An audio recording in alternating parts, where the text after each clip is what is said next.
Hello, everyone, and welcome to another yet exciting and insightful episode of Join Me, Usapang Usapang Training Training at at iba pa. Iba pa. Yon. Malapit na So, natin ma-perfect. so Mga 5 months pa. 5 months pa. So with us here, I'm your lead host for today. My name is June Roy, past president po ng PSTD and currently working as OD Consulting Head of Nomura Research Institute. And with me are your regular hosts or co-hosts. Yeah, Pasok, Ed, Louie, and Pearl. Kanina pa ako nagsasalita. Magandang gabi po sa inyo lahat. Ako si Ed Ebreo, CEO of Executive and member of the PSTD Board of Trustee. Pearl. Yeah, hello everybody. It's Usapang Training Atbp again. So this is our sixth episode. Sixth episode. Yeah. So welcome everybody. My name is Pearl Martinez. I'm the Global L&D Manager for SGS and Co. And I'm currently the chair of the membership committee. So PSTD Road to 1K. So Louie, I'll pass it on to Louie. A blessed Sunday to everyone. Louie Banta po, a CEO and Chief Trainer ng LJMB Consulting at isang loyal na fan at volunteer for PSTD. Yeah. Kami naman yung fan mo, Louie. All right, so mutual admiration na so we have a special guest today, but we will introduce her later on, no? But meantime, ano ba yung mga nangyayari sa PSTD? We've heard several updates every Sunday. So what's new and what can we expect more, no? So for our balitang PSTD, let me call Ed for our updates. Ayan, thank you, June. At ayan na nga po, I'd like to share with you some of the best news from PSTD. Unang-una po ay lumabas na ang ating second issue ng ating monthly PSTD magazine. Ayan, at kita nyo naman nasa cover page ang ating ang ating artistahing chairman na si Ian Colorina. Ayan, napakaganda rin po ng content ng ating magazine. Sana yung mga katropa nating trainers ay napanood tuloy, nabasa yung ating bagong newsletters at siguro I'll also take this opportunity to invite everyone, especially yung may hilig sa pagsulat, to contribute content sa ating PSTD magazine na breakthrough. Ayan. At gusto rin po nating ipaalam sa lahat na open na ang nomination for the 6th PSTD Gawad Maestro Awards 2023. Isa po yan sa naging topic natin sa ating episode number 3. Kung kayo po ay merong best practice sa learning and development o kaya meron kayong mga kilala who deserve to be recognized as a Gawad Maestro Awardee, please nominate. Ang detail po niyan ay nasa ating website sa pstd.org. At gusto rin po nating i-announce yung ating mga programa for April. We have 3 programs for April. 2 Zoom online, yung data-driven talent development. Yan naman po ay ipapacilitate ng ating Mr. Six Sigma na si Rex Jason Tozo, also member of the PSTD board. Si April Salonga naman will be facilitating digital learning. At siyempre, yung April 10, 11, and 12, ito po ay hybrid learning at ito po ay gaganapin sa Discovery Suites Ortigas, designing hybrid learning, which I think is going to be the trend ngayon, na pinaghalong face-to-face at hybrid learning. Yan po ang ating programs for April. At pero wag po natin kalimutan na sa katapusan, sa March 30, ay topic natin sa ating online tipanan, ang fostering inclusion in talent development. 1 p.m. to 4:30 p.m. po yan. Ayan, at mag-login po tayo at sumali tayo sa usapang ito, no? And because March is the Women's Month, and we are celebrating that through this online tipanan. Binalita ko na, Louis, sa April 27, magkasama tayo sa susunod na tipanan, ano? Ayan. Sama-sama po tayong lahat at i-share namin ni paring Louie kung ano ba yung mga natutunan namin working with talent development professionals from various industries. Kung paano ba maging effective internal consultant, no? So yan. Yan po ay gaganapin sa Makati, no? Discovery Primera. So nag-iba tayo ng venue. Lumapit tayo sa karamihan ng mga members ng PSTD who are mostly from Makati and the South. So Discovery pa rin. Oo. Expect a big party. Malaki yung pina-reserve nating venue. At yung mga para magkasya yung mga fans ni Louie. Ayan. At yan, siyempre, huwag natin kalimutan na early registration na for our convention in September, no? September 20 to 22. Habang mura po ang flight, ay mag-register na po kayo at mag-reserve na po kayo para may discount. Ayan, meron po tayong makukuha discount kung papakita natin yung ating registration sa ating National Convention sa Boracay. Magkita-kita po tayo doon at sabay-sabay tayong mag-diet para may pakita ang ating beach buds. Ayan. And gusto ko lang din pong i-announce na in progress po yung ating PSTD Merchant Partnership Program at marami na pong nag-pledge sa atin ng discounts for members. All you have to do is present your membership ID. You get discounts from partner training venues, from partner training service providers. At nagulat ako pati yung mga providers ng HRIS, pati ng clinic services gusto magbigay ng discounts, freebies and tokens, at ayan, Norman Baluyot, in-announce ko na rin na magkakaroon tayo ng online application para hindi na hassle yung pagiging partner ng PSTD. That's coming soon. So those are our news for PSTD. Abangan po yung mga iba pang balita, lalo-lalo na mamaya, at i-announce namin sa inyo yung isang bagay na very exciting kami pagkatapos ng ating interview. Back to you, June. All right. Thank you, Ed, for those exciting updates and news about PSTD. Yon. So, napaka-exciting na mga magaganap.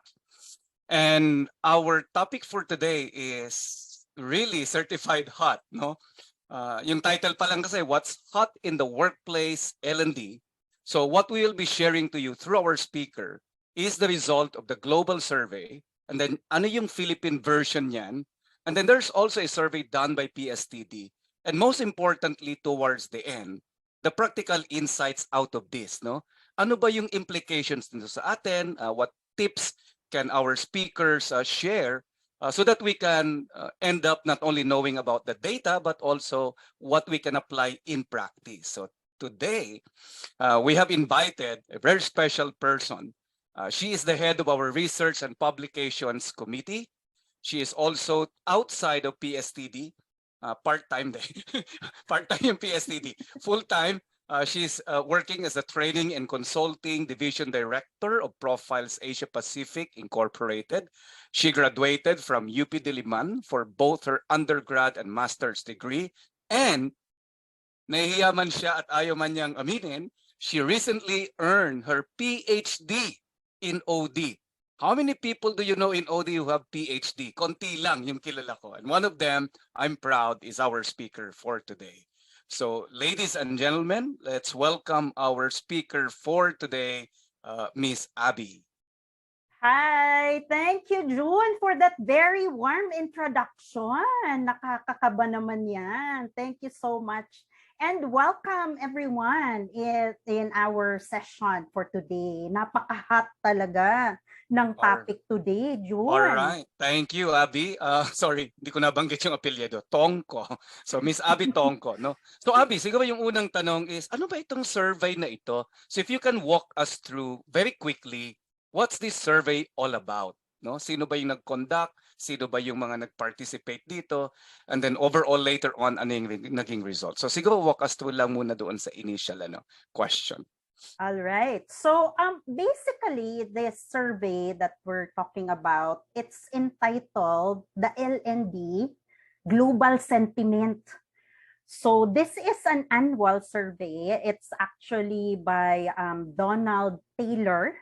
So Donald Taylor is the chairman of Performance and Learning Institute. No, it's a global organization. So the LND Global Sentiment has been running for the past 10 years. Oh, tagal na So pala. diba? So 2023 is the 10th year. So totoong breakthrough ni PSTD because this year, Donald decided to partner with PSTD for this global survey. Ayun. Diba? Nakakatuwa. So global na yung ating perspective, no? Right. Yun yung kagandahan din ng ginawa natin. And sa background, Donald was our previous speaker during our previous national convention. So kaya nagkaroon tayo ng connection sa kanya. So let's go to the hot topic right away, no? So ano ba yung results ng Global Workplace Learning and Development Survey? Ayan. So let me pull up the results. Tan-tananan. So I hope you can see my May screen. drum roll. Diba? May drum roll. Para hat. Diba? So this is the result of the global LND sentiment survey. So basically, it's a poll survey kasi there's just one question. Isa lang that's just one question. It would the question is, what will be hot in workplace learning and development for 2023? So meron tayong 3,518 respondents, and actually it's growing. So if you search this in the internet, it's growing. It's now at 3,996. Wow. So when they consolidated the results and they took a look at the top 10, no, kasi there are 15 options. Ito yung lumabas. So first is reskilling and upskilling. However, according to the final report, there's actually a decrease of 0.5%, no, in terms of if you are to compare it to previous year, no, for the global interest for reskilling and upskilling. Second place would be artificial intelligence. This is significant because if you can still recall, November 2022, lumabas si ChatGPT, right? Mm-hmm. Right. So that's just like a few weeks before this global survey was released. So malaki yung naging impact nung technology. So third, lumabas si skills-based talent management. So you will notice it really emphasizes skills, which means that it's about increasing job complexity, which would then require a more skills-based oriented na talent management program. Lumalabas pa rin si learning analytics. So of course, that would be our metrics, yung evaluation, the effectiveness of the learning and development programs. Mm-hmm. Number 5, rank 5 would be personalization, adaptive delivery. So as described dun sa final report, this is about customization, no, of learning programs according to the needs of the participants, training participants. 6, social and collaborative learning. So the final report mentions that during the height of the pandemic, 2020, 2021, ito yung lumalabas supposedly na top 1, tapos lumipat sa top 2. This year, it's in the 6th place. So meaning there is really that increasing transition to face-to-face, to a post-pandemic, to a better normal. 7, si coaching or mentoring. 8, si consulting more deeply with the business. 9, showing value, which is essentially about values, enhancement, and work ethics. And 10, place, micro-learning. So yun yung lumalabas, June, na Nasa top 10. oo, top 10 for 2023. May napansin ako, if you look at number 15, 14, 13, 11, even 10 to a large extent, and collaborative social learning, learning analytics, and artificial intelligence, there's one common theme, Right. and these are all enabled by technology. Tama ba? True. Totoo. Oo, nakikita natin yung interest globally, which is fueled by increased technologies in relation to talent development, no? So it really has an impact across the world, no, globally in terms of learning and development programs. Sige. So alamin muna natin yung results, and then later on, let's talk about the implications. So what is interesting here is, all right, so if this is the global results, alam ko may Philippine version ito no? So those who participated in the Philippines, how does it compare with the global results? So maybe you can walk us through. Ayan. So yan, magandang question yan. June. Kasi this year, with PSTD as the official partner of the Global Sentiment Survey, we were able to conduct the survey with 84 Philippine respondents.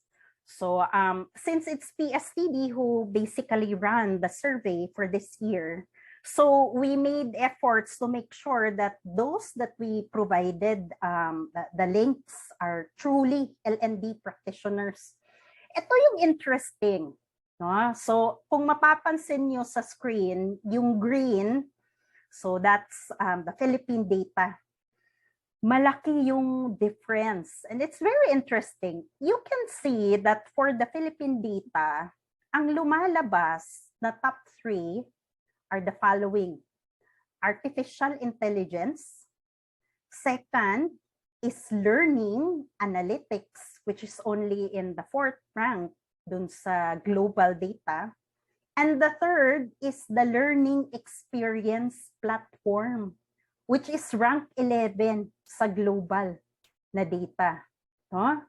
So kung mapapansin mo yung theme, 'di ba, June, no? It's really about technology. It's about enabling, no? Enabling learning and development, leveraging on technologies, on metrics, on different innovations. 'Di ba? Very very interesting yung Philippine data. Kung mapapansin mo nga, June, no, yung number 1 sa global data, which is Reskilling and Upskilling, number 6 lang ito. No, Number dito 6, right? Sa Yeah. Philippine, sa Philippine data. No, so that's also one thing that is interesting. All right. Yeah. Di ba, June, no? Okay. So with that, and I'm sure our audience are also interested to know, and here we can exchange insights afterwards. No? So what do these results infer?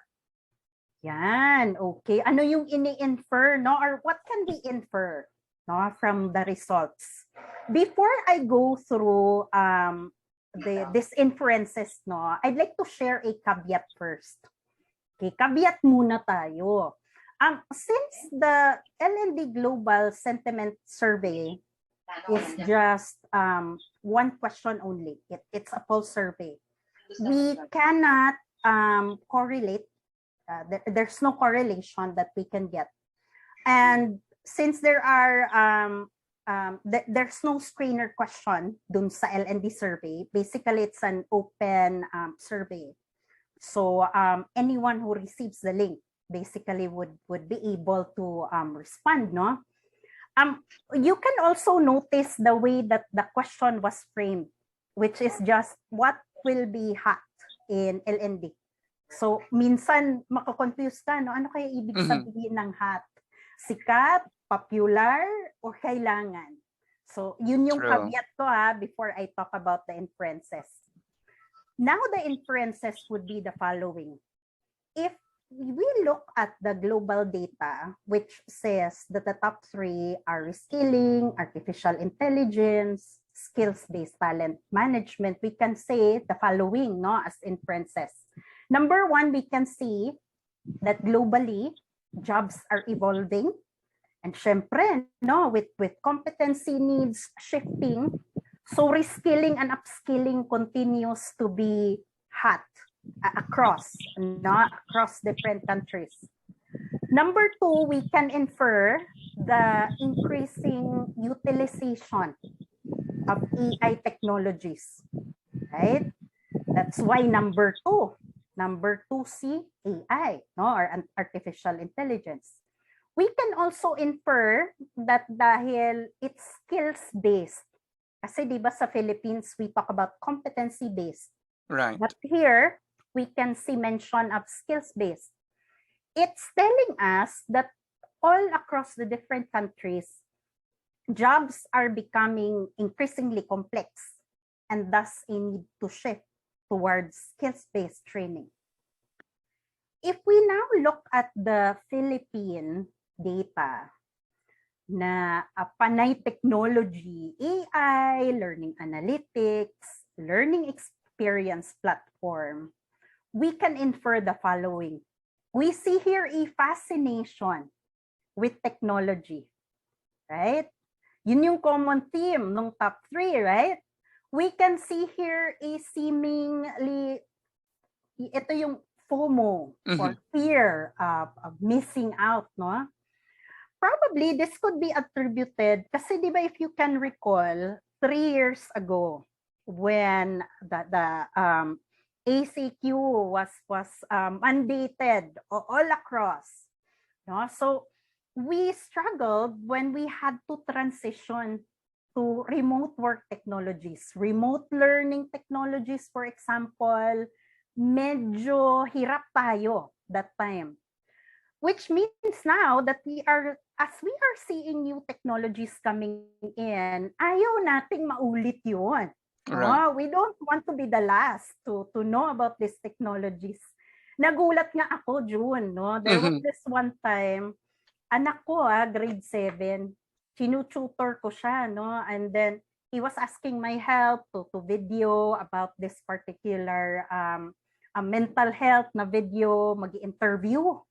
So sabi ko, sige anak, give me a moment to look for questions, ha. Sabi niya, Mommy, the suggestions of ChatGPT are the following. Imagine, grade 7, ha?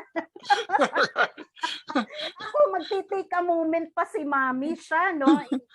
In 5 seconds, nandyan na. Exactly. So you can really see that in the Philippines, there's willingness to become early adopters. Kaya nga, di ba, nagrarang tayo palagi. Ranking high in social media. Tayo yung pinakasikat sa Facebook and so on and so forth. Right?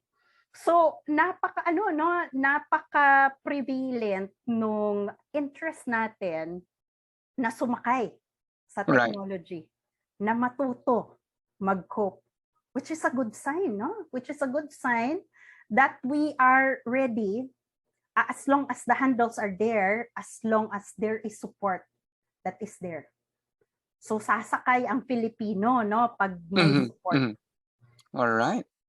Okay. Thank you, Abby, for sharing that. Now, before we move to the next topic, can you just go back to that slide where it shows the Philippines and the world? Yan. All right. And now let's ask our audience or our panelists here, Ed, Louie, or Pearl, ano naman yung inferences ninyo or insights out of this? So anyone can share from my colleagues here and also from the participants on your insights, reactions, or questions as far as this one is concerned. Sino mauna? Ako na. Pwede? Oo. Yun, nag-comment nga ako. I was looking at yung ating top 3 no, that are mostly technology related. Pero ang isang nakakatuwa, I hope kung mas malaki yung sample mas totoo itong learning analytics kasi nga I don't know Louie kung ano yung experience mo no, but pagdating sa measurement ng learning, ano tayo medyo medyo mabagal tayo, especially beyond reaction level. Yung learning level nga hindi pa ano. So, if people are truly interested in learning analytics, that's good news ano. Kung ano 'yan, kung totoo 'yan. Ano Louie, ikaw ba anong tingin mo diyan? Naka-mute ka, Louie. Naka-mute si Louie. Hindi ka namin naririnig, Louie. Ayan. Ayan, oo. Yan, yan. Naka-default mute ako eh. Yan, alam mo. Hindi ako nagulat kasi na-touch na rin ni Abby kanina na tayo mga Pilipino talaga ano tayo eh. Dahil karamihan sa atin may gadget, di ba? Karamihan no? Especially those who are at least employed, no? May access tayo sa data, di ba? Kaya True. and we in the last 3 years especially there has been or micro learning and learning enabled by technology has been part of our day to day, no? Mukhang doon tayo magaling micro learning. Correct. Marami niya sa YouTube. Oo. Libre. Libre. Sa TikTok nga ngayon, 'di ba? You will see TikTok being used now for micro learning, 'di ba? Yung mga seminars or mga talks, no? So ano ko diyan, I'm not surprised to see artificial intelligence and of course learning experience sa platforms. 'Di ba? Hirap na hirap nga tayong papasukin ng mga ang mga empleyado nung nag-RTO or return to office ang mga organizations, 'di ba? Kasi na at home talaga dun sa convenience ng work from home. Kaya nandyan yung ang tingin ko tinitingnan ng L&D, considering that there's the hybrid work setup, how can we still enable, beef up, and leverage on existing learning experience platforms to support the hybrid model of most global organizations? I see. Pearl, any additional insights? First, I want to look at this as two different surveys. No, remember that the global survey open yan sa lahat, hindi lang to learning and development professionals. Unlike the survey that we did in the Philippines, it's really focused on L&D professionals. So magkakaroon talaga ng disconnect, quote unquote, or medyo baka iba yung tingin ng somebody who's not into L&D and somebody who has focus on L&D. Kaya siguro merong pagkakaiba ng results. So, although surprisingly yung artificial intelligence nga medyo mataas, no? And that also goes to show yung when we look at L&D, generations-based L&D, mag-iiba-iba kasi yan. And makikita natin, if we look at the Philippine respondents, medyo nagkakaroon na talaga ng impact that we have many millennials, Gen Y, Gen Z, di ba? Na part of our audience, di ba? So, importante that as we look at generations, importante that we see that the generations from, siguro hindi ko na isasama yung baby boomers tsaka yung Gen X, but mostly starting from the millennials generation, they're very focused on technology. Kaya microlearning, kasi pag microlearning, technology-based pa rin yan eh. Diba? Yung AI, diba? Yan ay yung virtual reality, even the metaverse, yan, lahat yan is based on technology. So, important na tayo as L&D professionals, kailangan we keep up with the developments in technology, or else we get left behind. Diba? Right. So, ako rin dun sa collaborative social learning, if you notice, number 6 siya sa GSS, all countries. Number 4 siya sa atin. Because as a culture, tayong mga Filipinos, we really want to meet with other people. And we are a very oral country. Yun ang culture natin eh. Kaya ang social learning, ang collaborative learning, mataas sa atin. Kasi we really want to talk, we want to converse with other people. Ang communications natin, gusto natin merong ganong klaseng communication. So, makikita natin when we study the GSS for all other countries and of course for the Philippines, we also have to take into consideration what is the culture, what is the Correct. prevailing culture of the Philippines. Right. Wow, interesting insights there. No, ako naman, I can see a not really statistical correlation or causation, but the relationship between why reskilling or upskilling, because during the last 5 years or so, especially with the advent of technology, and even with us, no, idamay ko na rin ang ating past PMAP at past PSTD president, no. Hi Jerry Plana. Welcome. Yung alam namin at baod namin kasi, especially during the pandemic, talagang kwan yun eh, naging baseline na lang. So now when you talk about learning analytics, that's not something that we really learned during the 1990s or even in the year 2000, because what we're talking about here, it's really data science, how you apply that, no, to talent development or learning. And that's a new skill. How many organizations are already able to adopt data science and incorporate it? Not so many, right?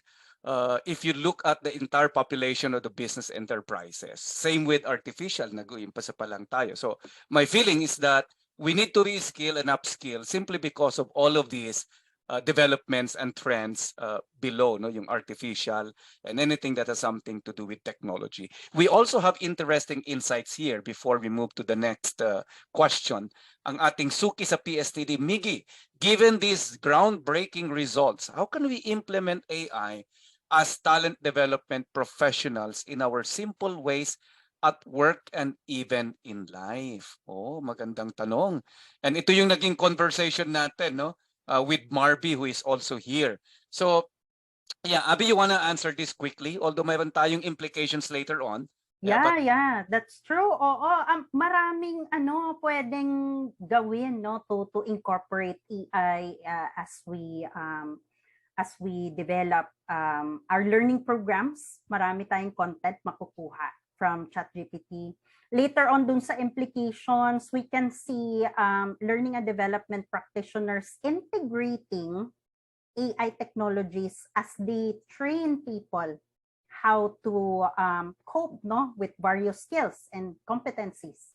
Right. So yun yung mga things that you can do, no, to sabi nga dun sa tipanan, gusto ko kasi yung sabi ni Sherwin yung speaker natin nung last tipanan.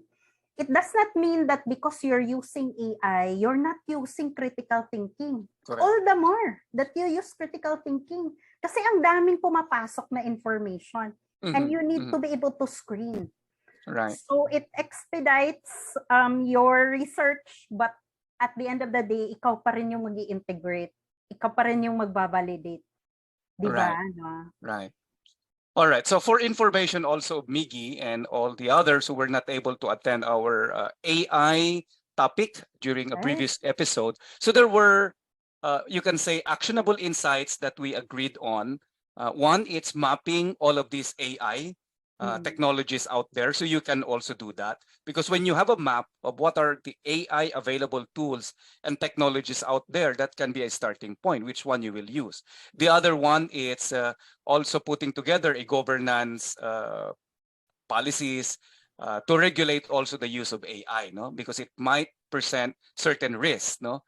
In terms of proprietary rights, intellectual property, and even client risks in terms of your reputation. Kung yung kwan pala, produkto ng AI, hindi siya produkto ng company itself, no? So that can expose you to certain risks, no? And then the other one, it's keep on learning what it's out there and start implementing based on those governance, no? Just to add certain points. Si Marby ang ating AI person. Agree with willingness on tech adoption. Seems like many organizations are realizing the benefits of accessible, flexible, scalable learning and development. Because as we also pointed out, di ba, yung iba't ibang trends, iba't iba yung pangalan, but these are all enabled by technology like learning analytics. It's difficult, and it's not possible to adopt learning analytics without technology because data science is basically programming plus statistics. So technology enabled din siya, no? Let's look at other, no? All right. So I'll reserve all the other questions and we will have a discussions based on our next topic, no? So mayroon tayong ginawang survey sa Ayan. PSTD, no? So Abby, how does this compare naman with the global survey report and the Philippine version? So can you explain to us this one? Okay, ayan. So I'm proud no to say that actually if you are to compare the global survey with our survey, I would say that it's more reliable. Number one, because we only engage those who are in our exclusive page in our PSTD Facebook page. Meaning we are assured na lahat ng sumagot are members of PSTD and are truly certified na talent development practitioners, right? We also were able to get 124 votes since we launched the poll last March 15. So yung lumalabas na priority learning programs include the following. Leadership training. Diba, no? Kakaiba. Doon sa global survey, we're talking about AI, learning experience platform, analytics. Tapos dito sa survey natin, it's leadership training. Rank 2, communication skills training. Yung third, hindi pa nakontento sa leadership, talagang hinimay pa to supervisory development program. Lumabas si customer service training. Lumabas din si upskilling and reskilling, si mental health and wellness. Lumabas si problem solving skills training, technology quotient, optimization, conflict management, and performance review. Notice how nakikita natin na ang priorities ng organizations are still on the foundational. Diba? Na topics like leadership, communication, supervision, customer service. Napaka-interesting, diba? Nung contrast. Indeed, yes. True. All right. So what does it mean? If I got it right, what it's saying is that what is hot is not necessarily what is urgent or what is the priority of a given organization. Tama ba? Yeah, we could say that, no? And babalikan ko yung contribution or what Pearl shared earlier, that in the Philippines, we are truly social, no? In terms of culture. We still give priority to high touch culture. It's still about making sure that as you perform your leadership role, you do your shepherding of talent, you still bring about the best in people, that you communicate well, you serve your clients well, no, in the industry. So nakikita na natin ngayon, no, yung cultural implication for the Philippines. I see. All right. So now with the last question, but it's, I would say the most important one, and I'd like to invite again comments and reactions to this question. So we've seen the data, we've seen the inferences and the insights out of that. Now let's put that into more practical insights. No? So ano yung implications or practical implications nito? One in the organization and in the other to us as L&D or talent development professionals, no? So ito yung magiging takeaway natin. Ayan, okay. So of course you can infer a lot of practical applications, no? Basically, these are the ones that I can see, no? Implications for organizations would include the following, no? We can see a huge opportunity of increasing efficiency, like through automation of routine tasks so that people can work on the more innovative, the more fulfilling side, no, of their roles. We can see that organizations can benefit from adapting a culture of agility, meaning that we need to now invest on programs to make sure that our employees are ready to embrace change. Additionally, it's telling us that we need to look into the ways that we are designing jobs so that as we try to look at the tasks, the different responsibilities that we give to various jobs in the organization, we could leverage on efficiencies brought about by technologies. So, it's about designing the job, looking at how we are loading responsibilities to our talent, how we are making full use of potential in the organization. And I think it also tells us that as talent development professionals, we need to balance high technology, meaning ito yung competencies in relation to AI, in relation to automation, Excel, MS technologies, and so on and so forth. And we need to balance it with high-touch competencies. I love this. Right? As we design the program, this is especially true in the context, no, of the Philippines. No? As we design programs, mahalaga that we don't just focus on teaching them how to use the technology.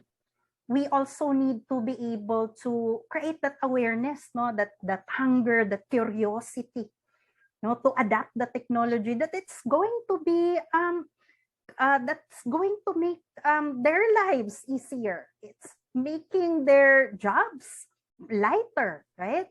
So there is a huge opportunity now in terms of integrating technology into training. Like for example, when we teach people, for example, on skills like competency-based behavioral interviewing, we know for a fact, no, that they are going to search for interview questions in the internet anyway. Why would you be strict and say, ay, hindi pwede, kailangan you have to craft it from imagination? Why not? Diba? Nandyan yung technology eh. So now, as a trainer, we teach them how to use the technology responsibly and to use their critical thinking too, right? So marami yung applications, no, of technology kahit sa competency development framework, training, and so on and so forth. So when we integrate these technologies and we teach them how to use it and still use their discernment in terms of analyzing the data, no, in terms of determining and validating the data, nagiging nale-leverage natin yung competency na yun. Lastly, ito.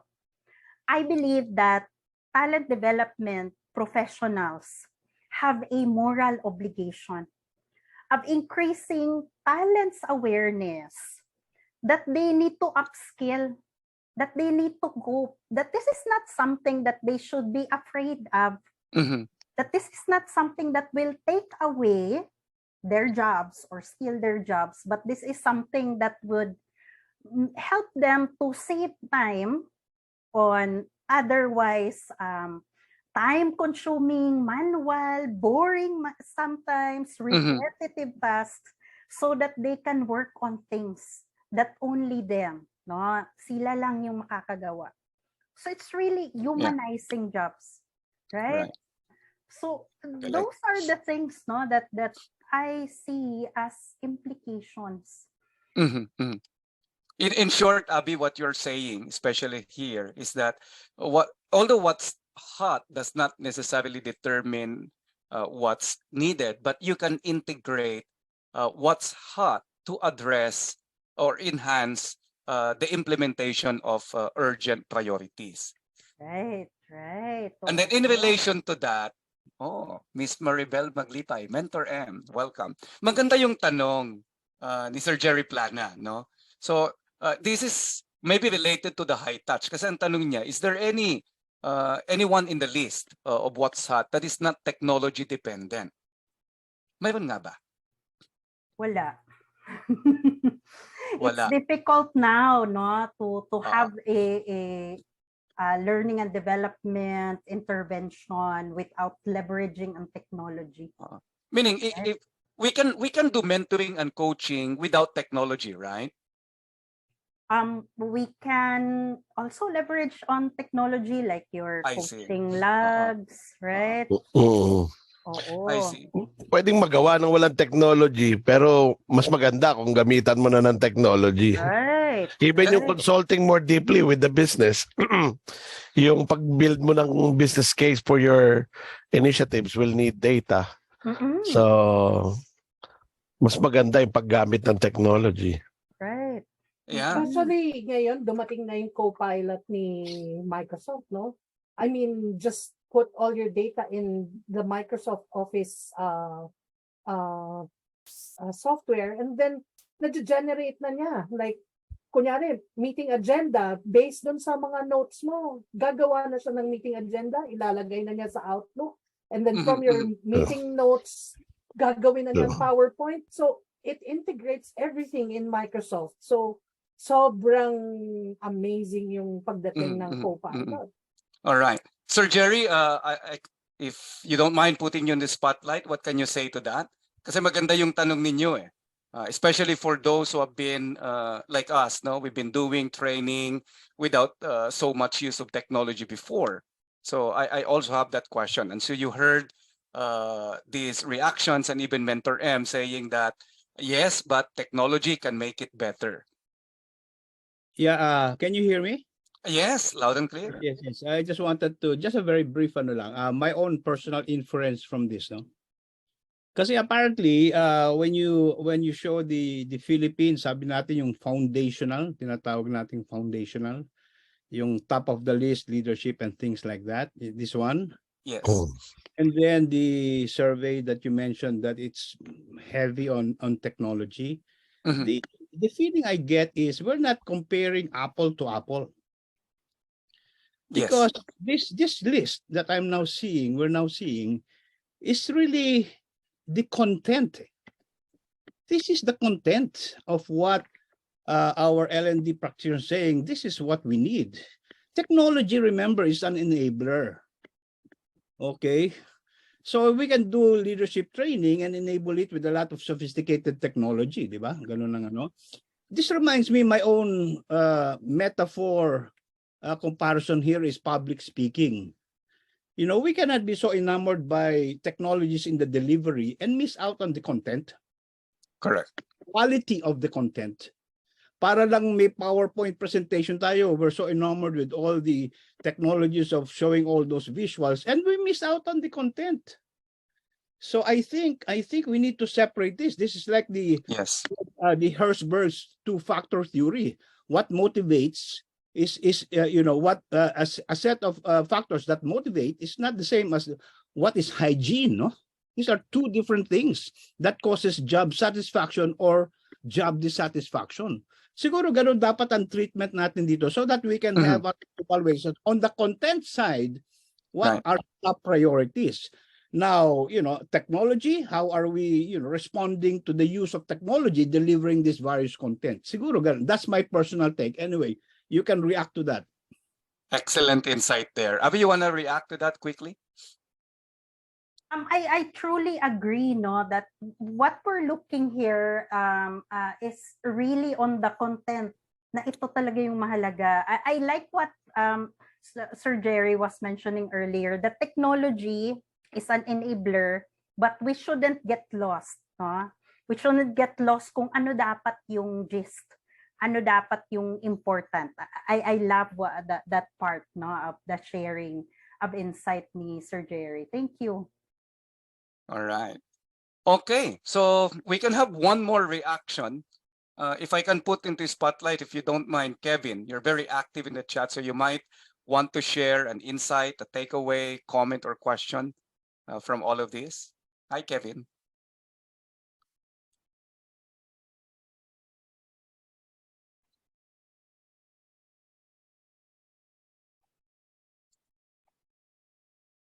All right, now what? Now what?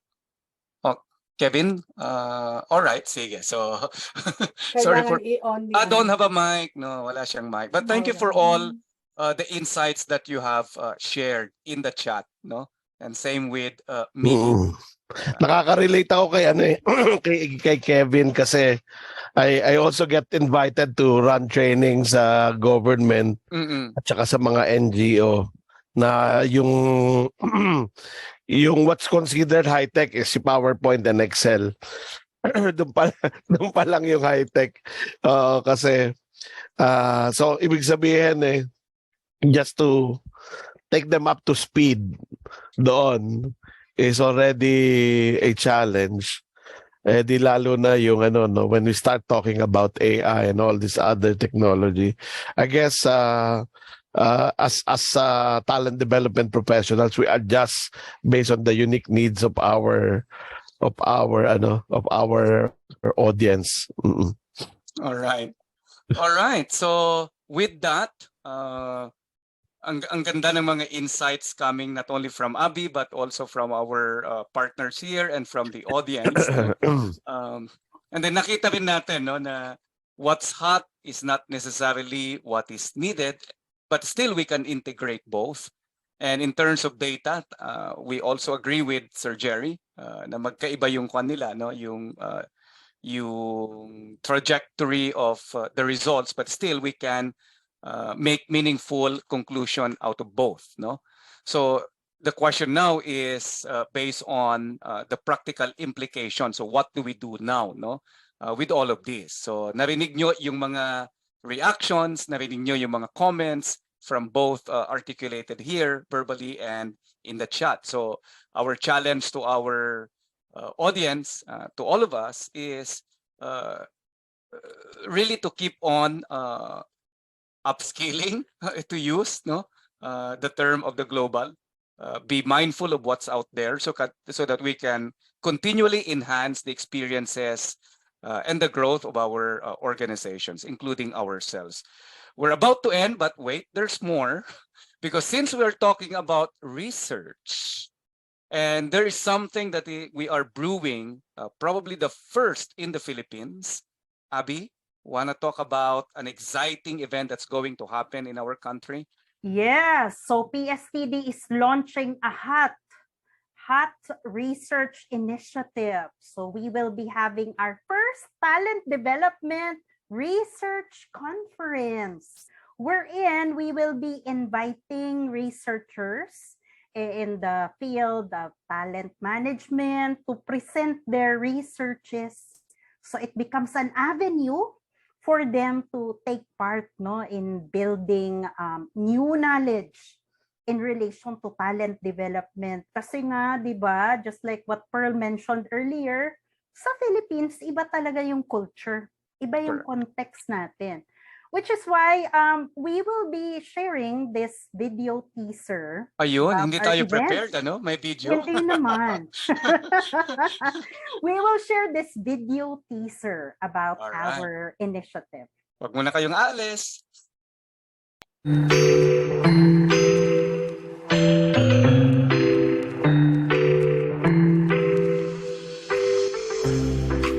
The Philippine Society for Talent Development is inviting practitioners who have conducted research on talent development issues and concerns to present their research work at the first Talent Development Research Conference. This conference will be an opportunity to showcase one's research to talent development practitioners and be one of the thought leaders in the field. Winning entries shall be given the opportunity to present their research at the National Convention and then be featured in the Philippine Society for Talent Development newsletter and website. Papers shall be screened based on the following criteria. Criteria 1. Alignment to the research agenda. Is the topic aligned with current issues and concerns in the field of talent development? Criteria 2. Appropriate research design, sampling design, data collection, and analysis. Were the appropriate methodologies utilized in conducting the research? Criteria 3. Relevance to priority TD issues and concerns. Is the topic timely and socially relevant? Research may have been conducted by students as part of their academic requirements for their graduate degree program. White paper crafted by a learning service provider and/or a consulting firm may also be accepted as long as the above-mentioned criteria have been met. Qualified papers will be presented to the first Talent Development Research Conference on July 27, 2023. This research conference shall be a venue for featuring research on current talent development priorities, issues, and concerns.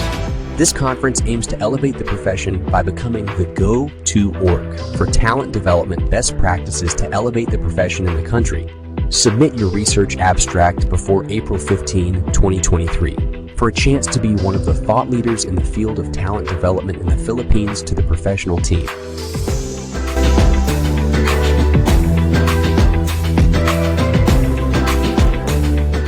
Correct ka Ayan. dyan, Marby. So exciting, di ba? Can you Finally. imagine, di ba, sa National Convention, you could feature pag nanalo ka dun sa research conference. So 2 dates to take note of. Mm-mm. July 27 is the actual research conference. Deadline for those who would like to submit their abstracts would be on April 15. And then let's quickly validate this, no? Lalo kay Louie. Louie, pag, di ba, pag gumagawa tayo ng mga designs, nag-a-analyze tayo ng needs, gaano ba kadami na yung talagang, except for the wage survey, sagana yan, pwede mong bilhin, di ba? Pero yung related to talent development, kumusta na ba ang research dito sa Pilipinas kapag gumagawa tayo ng ano? Or we still end up using data coming from global and other countries? Anong experience mo, Louie? Just to validate how important this conference is. Well, sa mga clients natin, they still depend on survey because it is a mass. Lots of data if you have hundreds or thousands of employees, no? Tapos supported yan by mga FGDs, no? Sikat na sikat ngayon yung mga focus group discussions, no, as a means of getting the pulse of employees, no? Internal. Yes, internal. Oo. Pero yung Philippine-based na data, I think yun ang kulang natin, no? Oo, I think frustration natin lahat yan eh. Di ba na gusto mong tumingin ng this is the practice in my company, what's happening in the market, no? Right. Wala tayong nakikitang ganyan. Kaya hopefully pag meron na nito, ayan, madali na, no? Madali na mag-share ang mga L&D professionals internal data. Thank you, Louie, for validating that. So, supportahan po natin. Let's invite our company, our organizations, those we know, because this is going to change the landscape of talent development. It's the first year, but hopefully in the next 2 years, 3 years, or 5 years, we can have an abundance of data that we can use customized to our Philippine context. No? With that, we want to thank Abby, our special guest for today. Of course, my partners, Ed, Pearl, and Louie, and especially to our audience who found time to be with us today. So